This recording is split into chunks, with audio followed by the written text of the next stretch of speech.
بسم الله الرحمن الرحيم.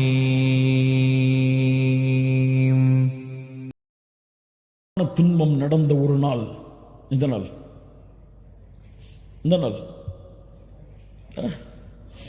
தாயிஃப் அங்கு நடந்த ஒரு செய்தி என்ன தெரியுமா?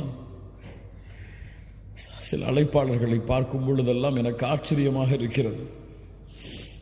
சிரமங்கள் கஷ்டங்கள் வந்தால் அழைப்பு பணியில் அவர்களை பார்க்க முடியாது.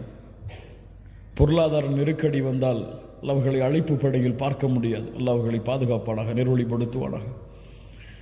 முஹம்மது ரசூலுக்கு வந்த கஷ்டம் என்ன தெரியுமா? தாயிஃபில் அபூ தாலிபுடைய மரணம், ஹதீஜா ரலியல்லாஹு அன்ஹாவுடைய மரணம்.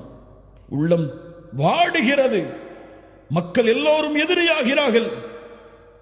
இந்த நேரத்தில் தாயிஃபில் சென்றாவது என்னுடைய உறவினர்கள் இஸ்லாமை ஏற்றுக்கொள்வார்கள் என்பதற்காக தாயிஃபுக்கு செல்கிறார்கள். பனு சகீஃப் குலத்தார்களை சந்திக்கிறார்கள். 3 தலைவர்கள் இருந்தார்கள். அப்துயாலில், மஸ்ஊத், ஹபீப். 3 தலைவர்களை சந்திக்கிறார்கள். இந்த 3 பேரும் அல்லாஹ்வுடைய தூதரிடத்திலே பேசிய வார்த்தையை கேட்டாலே போதும், இந்த உலகத்திலே எவ்வளவு பெரிய அழைப்பு பணியின் உச்சத்தில் இருந்தாலும் சரி, அவர் இந்த வார்த்தையை கேட்டிருக்க மாட்டார். என்ன கேட்டார்கள் தெரியுமா? முஹம்மது ரசூலை பார்த்து என்ன கேட்டார்கள் தெரியுமா? அல்லாஹ்வுடைய தூதரை பார்த்து. அப்துயாலில் அதில் ஒருவர் கேட்டார். இந்த 3 ஒருவர், நீங்கள் அல்லாஹ்வுடைய ரசூலா? யம்ருது சியாபல் கஅபா இன் கான அல்லாஹு அர்ஸலக். உங்களை ரசூலாக அனுப்பியதற்கு கஅபாவின் திரையை நான் பிடித்து ஆட்டுவேன் அல்லாஹ்விடத்தில். قال الآخر ما وجد الله أحدا يرسله غيرك. معاذ الله.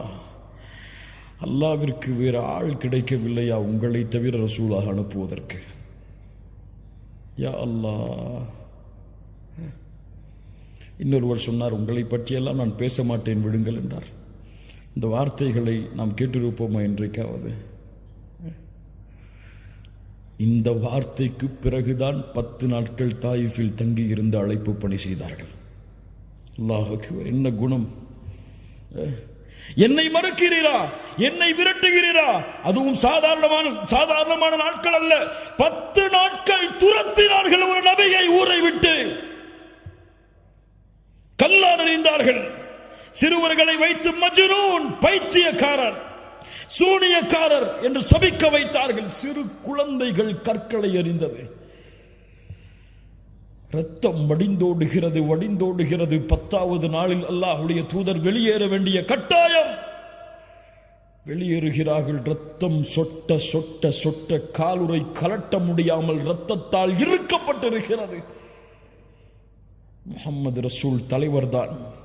ஆனால் சொகுசான வாழ்வில், சுகமான வாழ்வில் தன்னுடைய சமூகத்தை போர்க்களத்தில் நிறுத்திவிட்டு தன்னுடைய சமூகம் சிரமப்படுவதை பார்த்துவிட்டு தான் நிம்மதியை சுவைத்த தலைவர் கிடையாது முஹம்மது ரசூலுல்லாஹ். அறியட்டும் இந்த சமூகம். தன் சமூகம் பட்ட கஷ்டங்கள், வேதனைகளை விடவெல்லாம் சிரமத்தை உள்ளத்திலே தாங்கி தன் சமூகத்தை வழிநடத்திய தலைவர் முஹம்மது ரசூலுல்லாஹ் ஸல்லல்லாஹு அலைஹி வஸல்லம். மதீனாவிலே ஒரு முறை கிளர்ச்சி, ஏதோ போர் தொடுக்க ஆள் வருகிறார்கள் என்பதற்காக மதீனா வாசிகள் எல்லோரும், அன்சாரிகள், முஹாஜிர்கள் எல்லோரும் ஒரு அணியில் மதீனாவுடைய வாசலில் வந்து நிற்கிறார்கள். ஏதோ போர்ப்படை நம்மை தாக்க வருகிறது என்பதற்காக தேடினார்கள். எங்கே முஹம்மது ரசூலுல்லாஹ்? வேகமாக ஒருவர் குதிரையில் பயணித்து வந்தார். தோழர்களை, எந்த கவலையும் இல்லை, எந்த படையும் எம்மை நோக்கி போர் தொடுக்க வரவில்லை, அமைதியான முறையில் வீட்டிற்கு திரும்புங்கள் என்று ஒரு தலைவர் வழிகாட்டினார் ஒரு சமூகத்தை. 10வது நாளுடைய அந்த வேதனை தாயிஃபில். அல்லாஹ் கோபமடைகிறான். ஜிப்ரீலை அனுப்புகிறான்.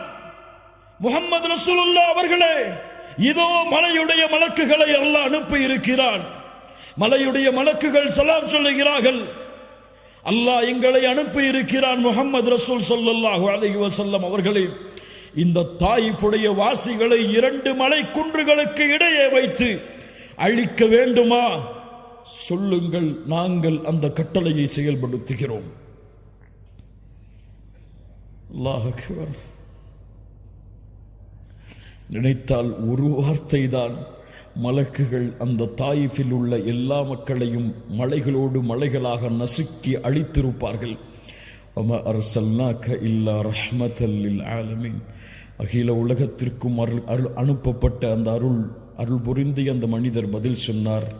அந்த மலக்குகளை பார்த்து, வேண்டாம், இவர்கள் இந்த இஸ்லாமை ஏற்றுக்கொள்ளாவிட்டாலும் இவர்களுடைய தலைமுறைகள் இதை நோக்கி வருவார்கள், வேண்டாம்.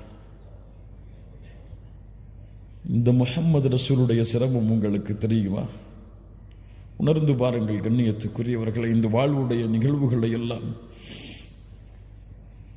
அல்லாஹ் ரப்புல் ஆலமீன் நம்மை பாதுகாப்பானாக. ஏன் இந்த வாழ்வை பிறருக்கு சொல்லவில்லை? ஏன் இந்த வாழ்வு முறையை பிறருக்கு சொல்லவில்லை? ஏன் இந்த வாழ்வை பற்றி பிற மத சகோதரர்களுக்கு அறிமுகப்படுத்தவில்லை? ஏன் முஹம்மது ரசூலுல்லாஹ் ஸல்லல்லாஹு அலைஹி வஸல்லம் அவர்களுடைய கண்ணியத்தை உயர்த்துவதற்காக என்னுடைய வாழ்வில் ஒரு பகுதி இல்லை? என் மனைவியை அழைத்து முஹம்மது ரசூலுடைய வாழ்வு என்று ஒரு வரலாற்று புத்தகத்தை, அல்லாஹ்வுடைய தூதருடைய வரலாற்றை எடுத்து படித்து காண்பித்திருக்கிறேனா? என்னுடைய பிள்ளைகளுக்கு அதை வாசித்து காண்பித்திருக்கிறேனா? நான் படித்திருக்கிறேனா முதலில் ஒரு முறையாவது?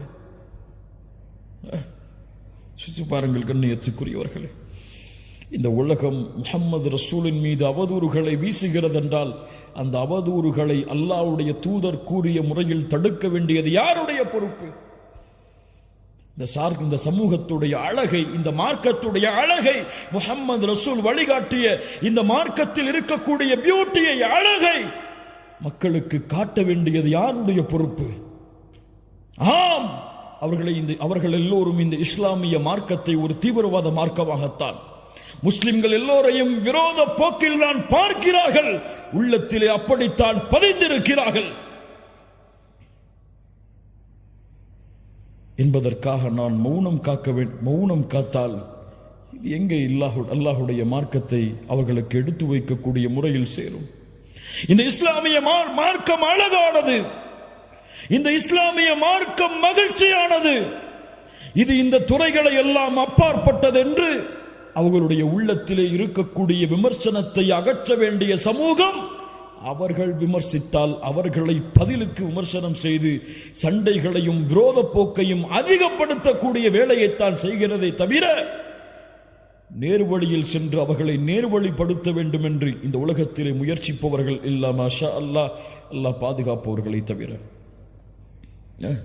அபூஜஹல் யார்? இந்த அபூஜஹல் அல்லாஹ்வுடைய தூதரை நோவினைப்படுத்தியவன். ஆனால் அல்லாஹ்வுடைய தூதர் அல்லாஹ்விடத்திலே பிரார்த்தனை செய்தார்கள், யா அல்லாஹ், அபூஜஹலுக்கு நேர்வழி காட்டு, யா அல்லாஹ், நேர்வழி காட்டு, யா அல்லாஹ். இன்றைக்காவது இந்த இஸ்லாமிய சமூகத்தை எதிர்க்கக்கூடிய மக்களுக்கு நேர்வழிக்காக பிரார்த்தனை செய்திருப்போமா? யா அல்லாஹ், மோடிக்கு நேர்வழி காட்டு, யா அல்லாஹ், யா அல்லாஹ், இந்த இஸ்லாமிய மார்க்கத்தை எதிர்க்கக்கூடிய மக்களுக்கு நேர்வழியை காட்டு, யா அல்லாஹ் இந்த அல்லாஹ்விடத்திலே கேட்ட முஸ்லிம்கள் எத்தனை பேர்? ஏன் இந்த விரோத போக்கு? ஏன் இந்த பகைமையை வெளிப்படுத்தக்கூடிய முறையில் எல்லையை மீறக்கூடிய காட்சிகள்? அல்லாஹ்வுடைய தூதர் முஹம்மது ரசூலுல்லாஹ் ஸல்லல்லாஹு அலைஹி வஸல்லம் அவர்களுடைய வாழ்வு முறையை பாருங்கள். ஒரு ஜனாசா வருகிறது, இது உலகத்திற்கு எடுத்து வைக்கப்பட வேண்டிய நிகழ்வு. ஒரு யூதனுடைய ஜனாசா அது. அல்லாஹ்வுடைய தூதர் முஹம்மது ரசூலுல்லாஹ் அதை பார்த்தவுடன் எழுந்து நின்றார்கள். அல்லாஹ்வுடைய தூதரிடத்திலே சஹாபாக்கள் சொன்னார்கள், இன்னஹு யஹூதி, யூதன் அல்லாஹ்வுடைய தூதரே. அல்லாஹ்வுடைய தூதர் சொன்னார்கள், அலஸ்த நஃப்ஸா அலைஸத் நஃப்ஸன், அது ஒரு ஆத்துமா இல்லையா? அது ஒரு மனிதன் இல்லையா? அல்லாஹ் அக்பர். என்ன ஒரு குணம் பாருங்கள். அல்லாஹ்வுடைய தூதர் முஹம்மது ரசூலுல்லாஹ் ஸல்லல்லாஹு அலைஹி வஸல்லம் மக்காவில் எத்தனை ஆண்டுகள் கஷ்டப்பட்டார்கள்? எத்தனை ஆண்டுகள்? மதீனாவில் எத்தனை ஆண்டுகள் கஷ்டப்பட்டார்கள்? யாரால் கஷ்டப்பட்டார்கள்? மக்காவுடைய குறைஷி காஃபிர்களால். சஹாபாக்களுடைய